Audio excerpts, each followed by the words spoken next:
रोशनपुर नाम के गांव में चंदा और शांति नाम की जिठानी और देवरानी रहती थी। चंदा का पति बहुत पैसे वाला था। उनके पास किसी भी चीज की कोई कमी नहीं थी और उसके विपरीत शांति का पति बहुत ही गरीब और नशेड़ी था। शांति चंदा के घर में काम करके अपना घर चलाती थी। भाभी, घर पर खाने के लिए कुछ भी नहीं है। अगर आप थोड़ा खाना दे पाए तो बहुत मेहरबानी होगी। मुझे जो भी पैसे मिलते हैं वो तो आपके देवर नशे में उड़ा देते हैं। ये तुम लोगों का ना रोज रोज का ड्रामा हो गया है। अब देवर जी कमाते नहीं है तो मैं क्या करूं? तुम्हारा पति तो तुम्हारी सारी कमाई दारू में उड़ा देता है। रहने दो भूखा उसे। अरे ऐसे मत बोलिए भाभी, आप तो जानती ही हैं कि वो मन के कितने साफ हैं, पर इस बेरोजगारी के कारण उन्हें दारू पीने की लत लग गई है। अरे अपना ये रोना गाना बाद में कर लेना, पहले काम निपटा ले घर का। मेरा और टाइम खराब ना कर। जा गेहूं पीस ले, फिर तुझे कपड़े भी धोने हैं। शांति रसोई घर में जाकर गेहूं पीसने लगती है। पीसते पीसते कुछ गेहूं वहां कपड़ों में गिर जाते हैं, जिसे देखकर उसके दिमाग में एक आइडिया आता है। क्यों ना ऐसे ही थोड़े गेहूं मैं अपने पल्लू में बांधकर घर ले जाऊं, फिर एक बर्तन में जमा कर लूंगी और उसे पीसकर रोटी बना लूंगी। कुछ दिन तो ऐसे ही चलता रहा, मगर फिर एक दिन चंदा ने शांति को ऐसा करते हुए देख लिया। अरे पहले तो मुझे लगा तुम लोग बस गरीब हो, पर तुम लोग तो चोर भी हो। चोरनी कहीं की। मुझे तो लगता था तू गेहूं पिसती है, पर तू तो अपने पल्लू में गेहूं छुपाकर ले जाती है। निकल मेरे घर से। मुझे माफ कर दो भाभी, हमारे पास खाने के लिए एक दाना तक नहीं था, इसलिए मुझे ये सब करना पड़ा। अरे तुम लोग मेरे रिश्तेदार हो, इसीलिए दया कर कर तुझे मैंने अपने घर पे काम पर रख लिया, पर तू और तेरा पति हमारे खानदान का नाम मिट्टी में मिलाने पर उतारू हो चुके हैं।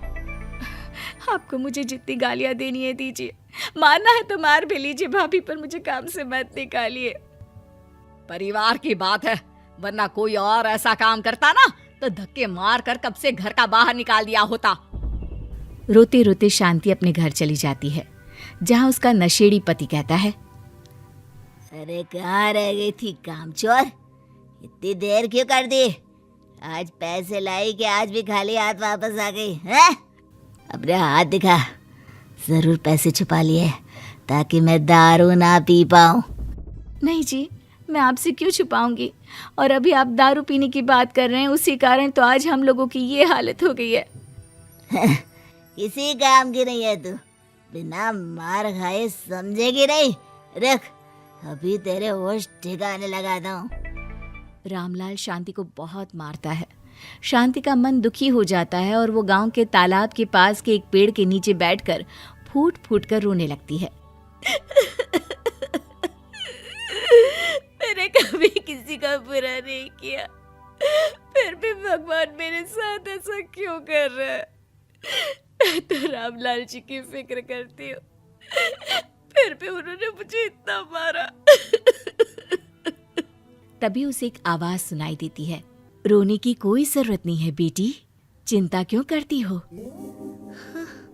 ये आवाज कहाँ से आ रही है?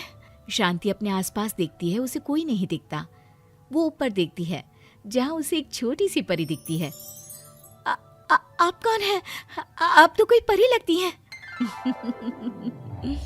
हाँ बेटी, मैं इसी पेड़ पर रहती हूँ। मैंने तुम्हारी सारी बात सुनी, अब तुम्हें फिक्र करने की कोई जरूरत नहीं। अपनी आंखें बंद करो। शांति आंखें बंद करती है और जादुई परी अपनी छड़ी घुमाती है। उसकी छड़ी घुमाते ही पेड़ के सारे पत्ते सुनहरे रंग के हो जाते हैं। परी उनमें से एक पत्ता तोड़ लेती है और फिर से अपनी छड़ी घुमाती है, जिसके कारण सारे पत्ते पहले की तरह साधारण से दिखने लगते हैं। आंखें खोलो बेटा। लो, इस पत्ते को ले जाकर अपने तकिए के नीचे रख देना। ये तो एक साधारण पत्ता है, इससे क्या होगा? ठीक है, अगर आप कहती हैं तो मैं इसे रख लेती हूँ। शांति उस पत्ते को लेकर अपने घर जाती है और अपने कमरे में तकिए के नीचे रखकर सो जाती है। सपने में उसे वही पेड़ वाली जादुई परी दिखाई देती है। बोलो शांति, क्या चाहिए तुम्हें? मैं चाहती हूँ हम बहुत अमीर हो जाए और मेरे पति नशा करना छोड़ दें, उन्हें कोई काम भी मिल जाए। कल जब तुम सुबह नींद से जागोगी, तुम्हारी इच्छा पूरी हो गई होगी। अगली सुबह शांति नींद से जागती है, अपने आसपास का नजारा देखकर चौंक जाती है। उसके बिस्तर पर चारों तरफ सोने चांदी रखे हुए थे। हे भगवान, कहीं मैं सपना तो नहीं देख रही? इतना सारा सोना, वो भी मुझ गरीब के पास। रामलाल जी को बताती हूँ, वो बहुत खुश होंगे। शांति जैसे ही कमरे के बाहर जाती है, वो देखती है कि रामलाल सूट बूट पहने काम के लिए बाहर जा रहा होता है। मुझे शहर में एक नौकरी मिल गई है शांति, मुझे आने में देर हो जाएगी, घर का ध्यान रखना। और इस तरह शांति बहुत अच्छा जीवन बिताने लगती है। उसके पास अब किसी भी चीज की कमी नहीं रह जाती। रातों रात शांति के पास आए इतने पैसों को देखकर उसकी जिठानी उससे पूछती है, अरे क्यों रे शांति, कहीं बड़ा हाथ मारा है क्या? अचानक तुम लोगों के पास इतना पैसा कैसे आ गया? नहीं नहीं भाभी, ये सब तो जादुई परी के दिए हुए पत्ते का कमाल है। शांति जादुई पत्ते के बारे में सारी बात चंदा को बताती है, जिसे सुनकर चंदा के मन में लालच आ जाता है और वो झूठ मूठ रोते हुए उसी पेड़ के नीचे जाती है जहाँ उसकी रोने की आवाज सुनकर जादुई परी कहती है, क्या हुआ बेटा, क्यों रो रही हो? मैं बहुत गरीब हूँ, मेरे पति मुझे बहुत मारते हैं, अब मैं जीना नहीं चाहती। चिंता मत करो बेटा, अपनी आंखें बंद करो। जादुई परी चंदा को भी उसी पेड़ का एक पत्ता देती है और तकिए के नीचे रखने को कहती है। चंदा उस पत्ते को लाकर अपने तकिए के नीचे रख लेती है और अगली सुबह जब उठती है तो उसके कमरे में चारों तरफ सांप बिच्छू रहते हैं।